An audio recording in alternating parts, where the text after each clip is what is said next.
अस्सलाम वालेकुम, कैसे हैं आप सब। तो आज हम बात करने लगे हैं एक्सरसाइज 10B के क्वेश्चन नंबर 6 की। मेरे पास ये बुक 1 है जिसको हम D1 भी बोलते हैं और उसका चैप्टर नंबर 10 चल रहा है जिसका नाम है बेसिक ज्योमेट्री। इस चैप्टर से रिलेटेड बहुत सारे सॉल्यूशंस मैं अपलोड कर चुका हूं अपने चैनल पर। मैंने इस चैप्टर के नेम से एक सेपरेट प्लेलिस्ट भी बनाई हुई है, उसका लिंक मैंने डिस्क्रिप्शन में दे दिया है। अगर आप इसके बाकी सॉल्यूशंस में इंटरेस्टेड हो तो आप उस लिंक पर क्लिक करिएगा, आपके सामने इस चैप्टर के सॉल्यूशंस और प्लेलिस्ट की फॉर्म में ओपन हो जाएंगे। इसके अलावा मैंने एक फेसबुक पेज भी बनाया हुआ है और उसका लिंक भी डिस्क्रिप्शन में दिया है। अगर आपके कोई क्वेश्चंस हो, कोई सजेशंस हो मेरे वीडियो कंटेंट के हवाले से, तो इस फेसबुक पेज के थ्रू आप मुझ तक वो पहुंचा सकते हैं। तो आपको क्वेश्चन नंबर 6 की स्टेटमेंट सामने स्क्रीन पे नजर आ रही है, हम इसको यहीं से समझेंगे और फिर इसका सोल्यूशन स्टार्ट करेंगे। तो आइए इसको रीड करते हैं।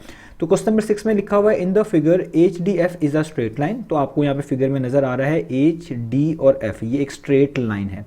आगे लिखा हुआ है A B is parallel to C E and C E is parallel to F G. ये जो दो बार्स हैं या आप इनको कह लें दो लाइंस कह लें, ये जो जहाँ पे भी ड्रॉ की जाती है ज्योमेट्री में, इसका मतलब लिया जाता है पैरेलल टू, यानी हम इसको पढ़ेंगे पैरेलल टू। तो यहाँ पे लिखा हुआ है ए बी पैरेलल है सी ई के, यानी A B parallel to C E और C E parallel to F G, यानी ये तीनों लाइंस पैरेलल हैं। और आपको पैरेलल लाइंस का मतलब पता है, ऐसी लाइंस जो एक दूसरे को क्रॉस नहीं करती, एक दूसरे को टच नहीं करती, अपनी डायरेक्शन में मूव करती रहती हैं, उन्हीं को हम पैरेलल लाइंस बोलते हैं। तो ये तीनों लाइंस एक दूसरे के पैरेलल हैं। इनके ऊपर एरो हेड भी बनाए गए हैं जिससे क्लियर हो रहा है कि ए बी यहाँ पर है, सी ई यहाँ पर है और ई और एफ जी यहाँ पर है और ये एक दूसरे को क्रॉस नहीं करेंगी। तो आगे हम लिखते हैं, तो यहाँ पे आगे हम देखते हैं, तो यहाँ पे लिखा हुआ है ए डी एच, ये डी के ऊपर हैट है, इसका मतलब है एंगल, यानी ए और एच के दरमियान डी पे बनने वाला एंगल जिसको ए डी एच कहा जाएगा वो 47 डिग्री है। वो यहाँ पे आप देख लें, क्वेश्चन में मेंशन भी है, ए डी और एच के दरमियान बनने वाला एंगल 47 डिग्री है। इसी तरीके से मेंशन है डी एफ जी, यानी डी और जी के दरमियान एफ पे बनने वाला एंगल 86 डिग्री है। तो देखें ये डी है, एफ है और ये जी है और यहाँ पे जो एंगल बन रहा है वो 86 डिग्री बता दिया गया है। अब जो चीज़ फाइंड आउट करके दिखानी है वो है सी डी एफ, यानी सी और एफ के दरमियान बनने वाला एंगल डी के ऊपर। तो ये कहाँ पर है आप देखें, सी, ये डी और ये एफ, यानी ये वाला एंगल आपने बेसिकली फाइंड आउट करके दिखाना है। और इसी तरीके से बी ए डी है, तो आप देखें बी ए और ये डी था, जहाँ पर मैंने अभी थोड़ी सी लाइंस लगा दी है, मैं इसको हाईलाइट कर लेता हूँ सही तरीके से। तो बी ए और ये डी, तो ये वाला एंगल बी ए डी, ये भी हमने फाइंड आउट करके दिखाना है। तो क्वेश्चन बहुत सिंपल है, उन्होंने हमें बहुत क्लियरली बता दिया है कि क्या चीज़ फाइंड आउट करनी है और क्या चीज़ गिवन के अंदर है, वो भी सब चीज़ें हमें यहाँ पे बता दी गई हैं। तो आइए अब इसका सोल्यूशन को स्टार्ट करते हैं। तो मैंने क्वेश्चन यहाँ पे दोबारा लिख दिया है, फिगर भी दोबारा से बना दी है। तो सबसे पहला टारगेट हमारा ये है सी डी एफ को कैलकुलेट करना। तो अब सी डी एफ को किस तरह कैलकुलेट करेंगे, जो कि इसका पार्ट नंबर 1 है।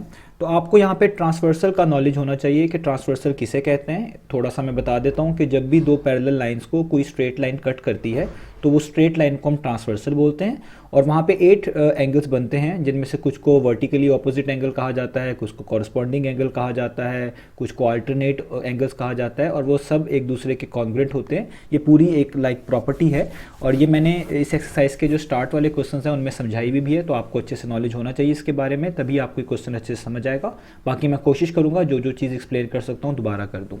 तो हमने यहाँ पे उसी कंसेप्ट को यूज़ करना है। तो सबसे पहले आपको दो पैरेलल लाइंस ढूंढनी है जिनकी मदद से आपने सी डी एफ कैलकुलेट करना है। सी डी एफ कहाँ पे मौजूद है, ये सी लिखा हुआ है, ये डी है और ये एफ है, और सी डी एफ का मतलब होगा ये वाला एंगल जिसको हम बोलेंगे ये सी डी एफ है, ये हमने फाइंड आउट करना है।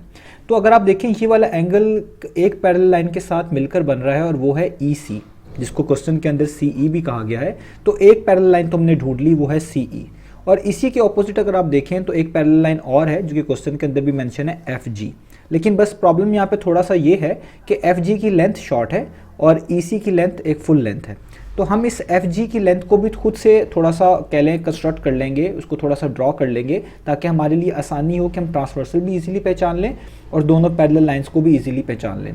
तो ई सी तो फुल लेंथ में बनी हुई है, एफ जी थोड़ी शॉर्ट लेंथ की है, तो मैं इसको कंस्ट्रक्ट कर लेता हूँ डॉटेड लाइन से, थोड़ा सा बढ़ा लेता हूँ, यानी इस तरीके से। तो देखिए मैंने इसको डॉटेड लाइन से आगे बढ़ा लिया। अब जब आपने दोनों पैरेलल लाइंस को आगे बढ़ा लिया तो ट्रांसवर्सल भी ढूंढनी है और उसको भी अगर आगे बढ़ाने की ज़रूरत है, थोड़ी सी कंस्ट्रक्शन करने की ज़रूरत है तो कर लेनी है।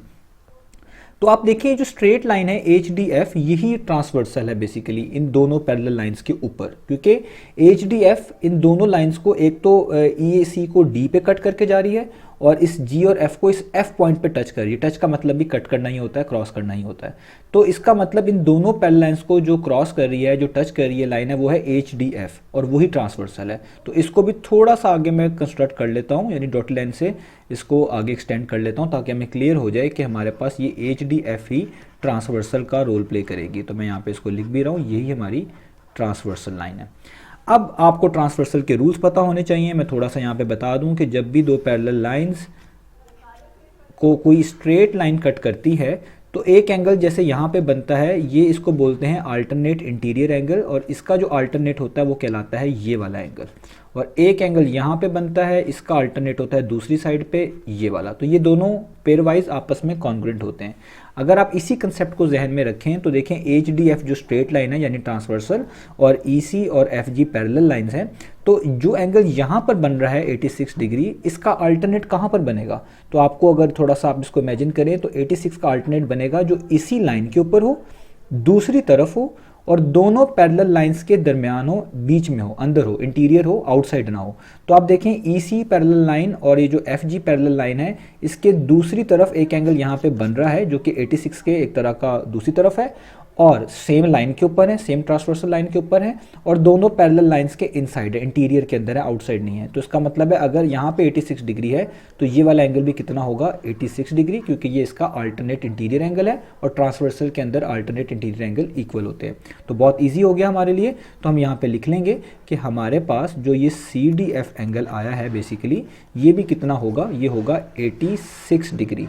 और आगे रीज़न लिखना बहुत लाजमी है, जिसको मैं नीचे लिख रहा हूँ, आप इसको शॉर्ट करके लिखेंगे ALT यानी अल्टरनेट, आगे आप लिखेंगे इंटीरियर, इसको भी शॉर्ट करके लिखेंगे INTR, आगे आप लिखेंगे एंगल, और बताएंगे किन दो पैरेलल लाइंस के दरमियान आपने ये ढूंढा है। तो एक पैरेलल लाइन है EC और दूसरी पैरेलल लाइन है FG। तो आप यहाँ पे लिखेंगे ये हमने ढूंढा है EC कह लें या CE कह लें, क्योंकि क्वेश्चन के अंदर CE लिखा हुआ है, तो मैं भी यहाँ पे CE ही लिख देता हूँ। और CE किसके पैरेलल है? FG के, क्योंकि आपने इन्हीं दो पैरेलल लाइंस के दरमियान ये एंगल ढूंढा है, तो मैं यहाँ पे लिख दूंगा FG। तो एक पार्ट तो हमारा पूरा हो गया। पहले पार्ट का आंसर हमारे पास आ चुका है, वो है 86 डिग्री। अब हम करते हैं इसका दूसरा पार्ट। तो अब हम स्टार्ट करते हैं पार्ट नंबर 2 को। तो पार्ट नंबर 2 में हमने फाइंड आउट करके दिखाना है BAD। तो सबसे पहले हमें लोकेट करना पड़ेगा BAD कहाँ पर है। तो देखें यहाँ पे लिखा हुआ है B, यहाँ पे लिखा हुआ है A, यहाँ पे लिखा हुआ है D। तो BAD बनता है बेसिकली ये वाला एंगल, यानी B और D के दरमियान A पे बनने वाला एंगल, यानी ये हमने बेसिकली फाइंड आउट करके दिखाना है। अब आपको जो भी एंगल फाइंड आउट करना है इस तरह के केसेस में, तो वहाँ पे आपको ट्रांसवर्सल भी ढूंढनी पड़ेगी और वो दोनों पैरेलल लाइंस भी ढूंढनी पड़ेंगी। तो देखें ये वाला एंगल जो फाइंड आउट करना है, ये खुद से ही एक पैरेलल लाइन के ऊपर है जिसका नाम AB या आप कह लें BA है, ठीक है। आप इसको भी एक्सटेंड कर लें। तो देखें अगर ये इसको मैं इसी डायरेक्शन में एक्सटेंड कर लूँ इस तरीके से, तो ताकि मेरे लिए आसानी हो इसको सॉल्व आउट करना, तो देखिए मैंने इसको एक्सटेंड कर लिया ताकि प्रॉपर एक पैरेलल लाइन लगे। तो यहाँ पे एक BA पैरेलल लाइन है, इसके बिल्कुल ऑपोजिट देखें एक पैरेलल लाइन है जो कि पहले भी यूज़ करी है, यानी CE।